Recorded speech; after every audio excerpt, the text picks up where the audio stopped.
We are in the newsroom today talking about the Crusades between the Christians and the Muslims, and this is part one.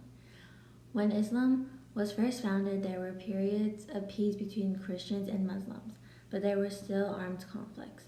The Crusades began as a united military response from Christians seeking to recover custody from holy sites in the Holy Land that had fallen to Muslim control. They all started because Muslim pilgrims were allowed by Muslim authorities to visit the Holy Lands. This is part two. But the Turks began to persecute Christians to prevent them from making pilgrimages or visiting the holy sites. There were two other religious motivations. The first one was to defend faith against heretics that took place from 1209 to 1229. This led to the creation of the Papal Inquisition by Pope Gregory IX. The last motivation was reuniting the Eastern and Western churches as Christians from both sides would participate in the common effect of the Crusades.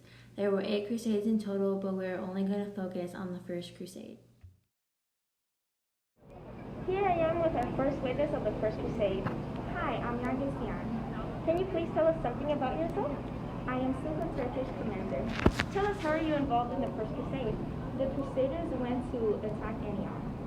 So what did you do to prepare? I began stockpiling food and sending requests for help. What happened during the battle? When word of First Crusade's impending army reached Antioch, I attempted to organize a unified front to defend Antioch. We were successful. So what did you do then? Panic seized me and I opened the city gates and fled in terror. Okay, thank you, Yagi, for sharing some intel on the events occurred. My second guest is Vizier Alafdal.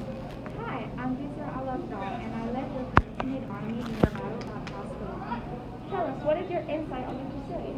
Well, we're approaching Jerusalem after the Crusaders took over 2 months prior. So, did you guys fight? Not exactly. The Crusaders launched a surprise attack on us when we were still resting in the camp outside Ascalon's defensive walls. So what happened then? The Crusaders overcame us.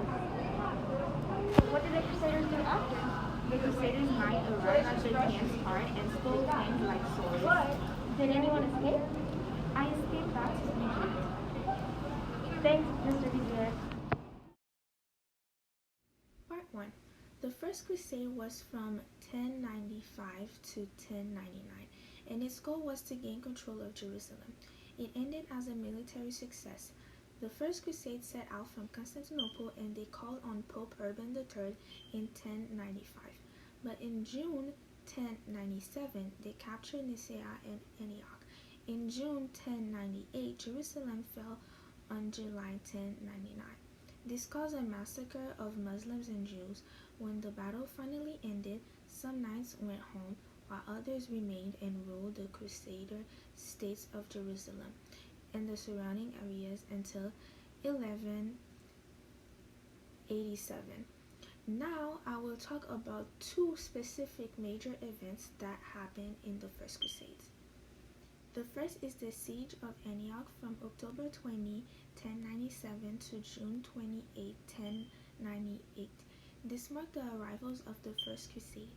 By capturing Antioch, the Crusaders secured lines of supplies and reinforcement to the west. This led the capture of Edessa, Bohemond of Taranto, Raymond of Toulouse, and Godfrey de Bouillon. Each commanded a section of the blockading lines.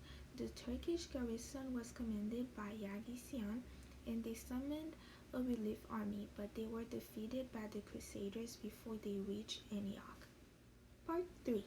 The second major event is the Battle of Ascalon on August 12, 1099.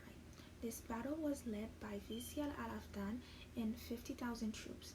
His intention was to besiege the Crusaders in Jerusalem. They camped in Ascalon preparing to battle, but the Crusaders found them and waited to attack. Shahashah wasn't prepared for the attack, so the battle was short. Ascalon was captured by the Crusaders.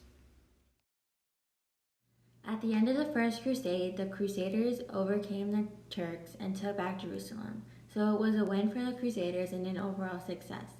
This is because Pope Urban II in 1095 publicly called for a crusade to aid Eastern Christians and recover the Holy Lands. This is the end of our newscast.